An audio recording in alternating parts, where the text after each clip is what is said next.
악기를 잘 타던 다윗에 대한 소개가 끝나고 나서 이제는 다윗이 얼마나 용기 있는 사람인지를 보여주기 위한 새로운 장면이 시작이 됩니다. 마치 앞선 16장과는 전혀 상관없는 새로운 내용으로 새롭게 시작하던 듯 그렇게 저자가 아주 새로운 국면으로 이야기를 펼쳐 나아갑니다. 17장에서 다윗이 뒤에 소개가 되겠지만 다윗은 전혀 알려지지 않은 그런 새로운 인물로 나오고 있습니다. 그런데 이 다윗이 등장하기 전에 한 사람이 또 등장을 합니다. 그는 이스라엘 편에 선 사람이 아니라 블레셋 사람의 유명한 장수였습니다. 앞전에 요나단의 주도로 블레셋과 싸웠을 때 블레셋은 한번 크게 패하였습니다. 그때를 만회하기 위해서인지 블레셋은 다시금 전열을 가다듬고 이스라엘을 침공하였습니다. 지금 골짜기 하나를 사이에 두고 블레셋과 이스라엘이 대치된 이 상황에 있었습니다. 그때 블레셋 사이에서 한 장수가 등장합니다. 그 이전까지는 보이지 않다가 갑자기 등장한 걸로 봐서는 고용된 용병이 아니었을까 이렇게 생각하는 학자들도 있습니다. 아무튼 이 골리앗이라는 장수가 등장하면서 싸움의 전세가 갑자기 바뀝니다. 물론 블레셋이 더 많은 군대와 위력을 가지고 있긴 하지만 골리앗이 등장하면서 더욱더 감내하기 힘든 그런 모습을 이스라엘에게 보여주고 있습니다. 우리가 골리앗이 어떤 사람인지 대부분 다 잘 알고 있을 것입니다. 이 사람 눈으로 직접 한번 딱 본다면 아무도 함부로 싸울 엄두도 못 내는 그런 위용을 가진 사람입니다. 4절부터 7절까지 그에 대해서 소개를 합니다. 키는 약 3m 정도 되는 사람의 온 몸에 비늘 갑옷을 입었습니다.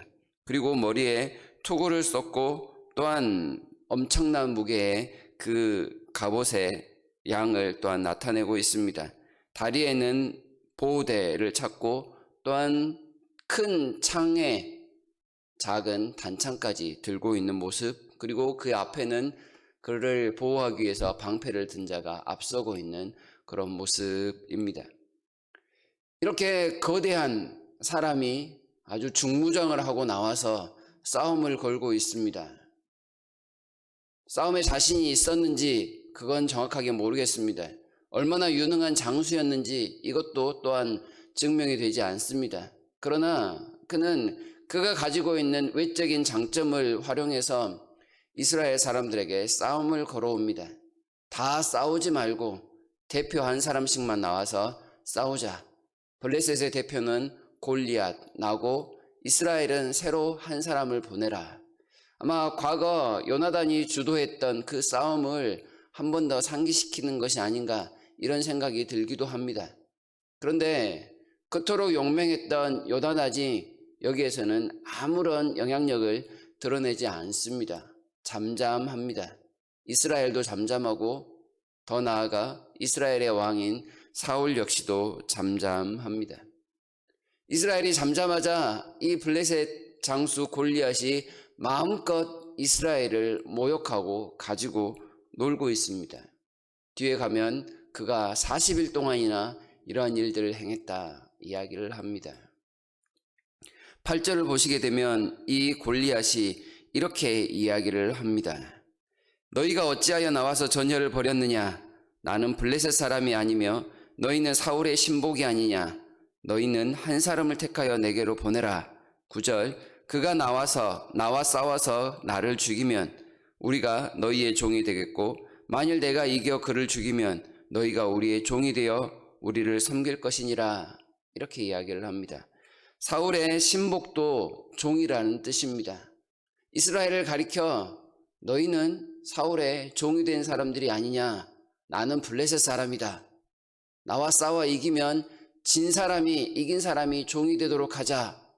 이렇게 이야기를 합니다. 이스라엘을 가리켜 사울의 종이라고 표현하고 있습니다. 그리고 나서 나는 블레셋 사람으로 싸운다.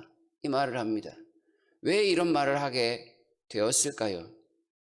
이스라엘을 지금 모욕하려는 말도 되지만 하나님께서는 골리앗의 입술을 통해서 지금 이스라엘이 어떤 처지에 놓이게 되었는지를 분명히 밝히고 있는 모습입니다.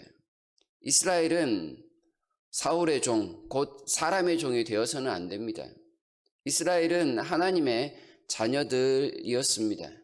그러나 그들을 공격하는 블레셋 사람은 블레셋 사람, 곧 자유민으로서 나는 싸우고 있다. 그리고 이 자유를 위해서 당신들과 싸운다라는 식으로 이야기를 합니다. 그러나 이스라엘은 사울의 종이니 만약에 여러분들이 지더라도 사울의 종이 되건 블레셋의 종이 되건 상관이 없지 않느냐, 이런 말로 이스라엘을 지금 가지고 놀고 있는 것입니다. 사람의 종이 된 모습으로서 모욕을 당하고 있지만 이스라엘 한마디 말도 하지 못합니다. 나가서 싸워보려는 그런 마음조차 간직하지 못하는데요.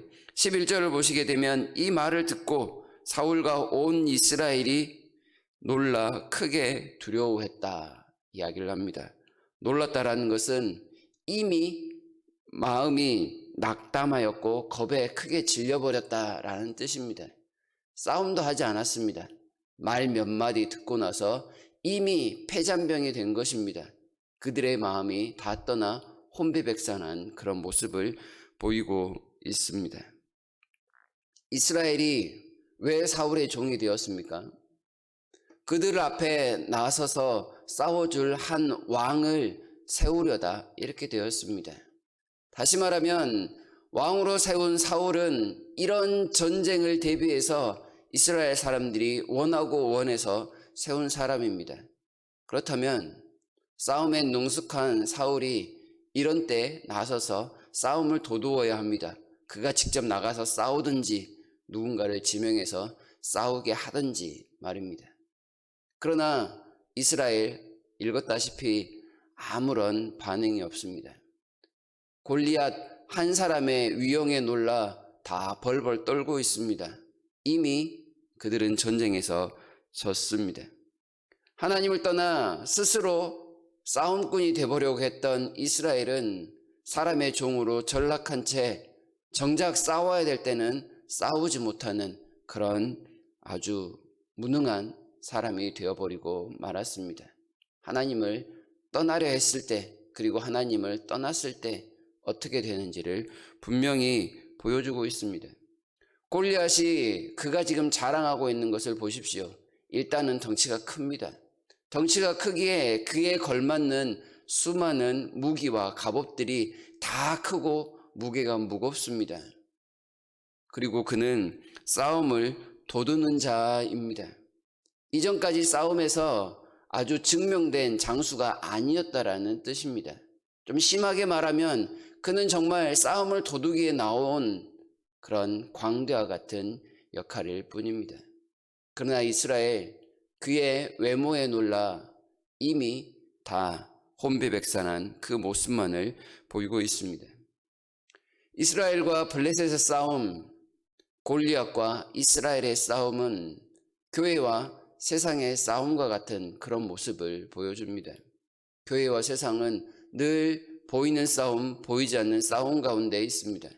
그런데 객관적인 전력 앞에서 세상은 골리앗처럼 정말 감당하기 힘든 모습을 보입니다. 어느 누가 감히 거의 2배나 되는 사람과 맞닥뜨려 1대1로 싸우고자 하겠습니까? 그런데 이스라엘의 문제는 그들의 세상을 외모를 보는 데 있는 것이 아니었습니다. 그들 자체에 문제가 있었습니다. 사람의 종으로 전락한 그들의 모습입니다. 사람의 종으로서 이스라엘은 싸울 수 없습니다. 사람의 종된 모습으로서 교회는 세상과 맞닥뜨릴 수 없습니다. 세상을 대적하기 위해서 교회는 반드시 하나님으로 무장해야 합니다. 하나님의 자유인으로서, 하나님의 종으로서 앞서 나아갈 때만 승산이 있습니다. 왜냐하면 하나님께서 함께 하실 것이기 때문입니다. 교회가 세상을 이긴다고 한들 세상이 교회의 종이 되는 것, 그것은 아무런 유익이 되지 못합니다. 교회는 세상을 종으로 삼기 위해서가 아니라 그들을 하나님께로 인도하기 위한 목적으로 살아가기 때문에 그렇습니다. 하나님께서 우리를 이 땅 가운데 살게 하시는 것은 어느 누구의 종도 되지 아니하고 만군의 여호와 하나님의 종, 하나님의 자녀로만 살아갈 것을 우리에게 명령합니다. 오늘도 우리 앞에 서 있는 세상의 모습은 이 골리앗처럼 놀랍고 아주 위협적으로 보일 수 있습니다. 그러나 우리가 사람의 종이 아닌 하나님의 종된 모습을 다시금 자각하고 하나님께 도움을 구한다면 충분히 해볼 만한 싸움이 될 것입니다. 그리고 성경은 그렇게 싸우는 것이 얼마나 위대한 싸움이요 하나님께 영광을 돌리는 모습인지 계속해서 밝혀 나아갈 것입니다. 우리와 함께 하신 분이 세상보다 큽니다. 우리와 함께 하시는 분이 세상보다 강합니다. 어떤 문제든지 우리가 하나님의 종이 될 때 하나님께서 우리와 함께 더불어 이기시고 해결해 주실 것입니다. 하나님의 온전한 종이 되기 위하여 오늘도 하나님 앞에 간구하며 나아가시는 우리 모두가 되기를 바랍니다.